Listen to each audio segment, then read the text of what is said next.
2. The significance of Pentecost. Jesus lived on earth and taught a gospel which redeemed man from the superstition that he was a child of the devil, and elevated him to the dignity of a faith son of God. Jesus' message, as he preached it and lived it in his day, was an effective solvent for man's spiritual difficulties in that day of its statement.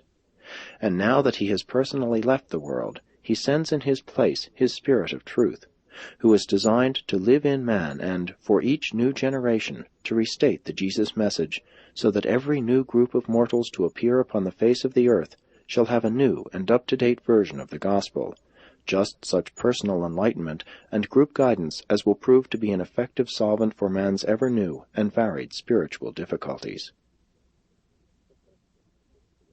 The first mission of this Spirit is, of course, to foster and personalize truth, for it is the comprehension of truth that constitutes the highest form of human liberty. Next, it is the purpose of this Spirit to destroy the believer's feeling of orphanhood.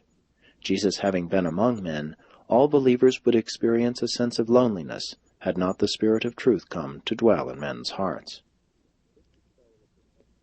This bestowal of the Son's Spirit effectively prepared all normal men's minds for the subsequent universal bestowal of the Father's Spirit, the Adjuster, upon all mankind. In a certain sense, the Spirit of truth is the Spirit of both the Universal Father and the Creator Son. Do not make the mistake of expecting to become strongly intellectually conscious of the outpoured Spirit of truth. The Spirit never creates a consciousness of himself, only a consciousness of Michael, the Son. From the beginning, Jesus taught that the Spirit would not speak of himself.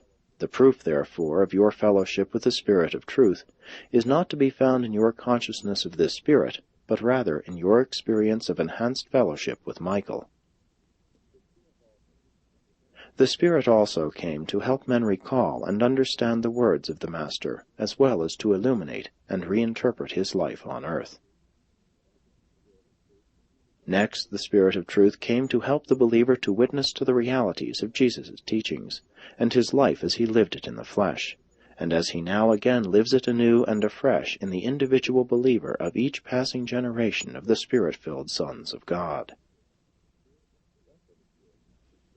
Thus it appears that the Spirit of truth comes really to lead all believers into all truth, into the expanding knowledge of the experience of the living and growing spiritual consciousness of the reality of eternal and descending sonship with God. Jesus lived a life which is a revelation of man submitted to the Father's will, not an example for any man literally to attempt to follow. This life in the flesh, together with his death on the cross and subsequent resurrection, presently became a new gospel of the ransom which had thus been paid in order to purchase man back from the clutch of the evil one, from the condemnation of an offended God. Nevertheless, even though the gospel did become greatly distorted, it remains a fact that this new message about Jesus carried along with it many of the fundamental truths and teachings of his earlier gospel of the kingdom, and, sooner or later, these concealed truths of the fatherhood of God and the brotherhood of men will emerge to effectually transform the civilization of all mankind. But these mistakes of the intellect in no way interfered with the believer's great progress in growth in spirit. In less than a month after the bestowal of the Spirit of truth, the apostles made more individual spiritual progress than during their almost 4 years of personal and loving association with the Master. Neither did this substitution of the fact of the resurrection of Jesus for the saving gospel truth of sonship with God in any way interfere with the rapid spread of their teachings.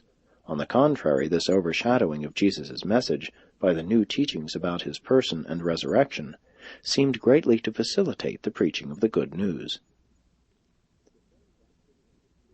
The term baptism of the Spirit, which came into such general use about this time, merely signified the conscious reception of this gift of the Spirit of truth, and the personal acknowledgment of this new spiritual power as an augmentation of all spiritual influences previously experienced by God-knowing souls. Since the bestowal of the Spirit of truth, man is subject to the teaching and guidance of a threefold Spirit endowment: the Spirit of the Father, the Thought Adjuster, the Spirit of the Son, the Spirit of truth. the Spirit of the Spirit, the Holy Spirit. In a way, mankind is subject to the double influence of the sevenfold appeal of the universe spirit influences. The early evolutionary races of mortals are subject to the progressive contact of the seven adjutant mind spirits of the local universe mother spirit.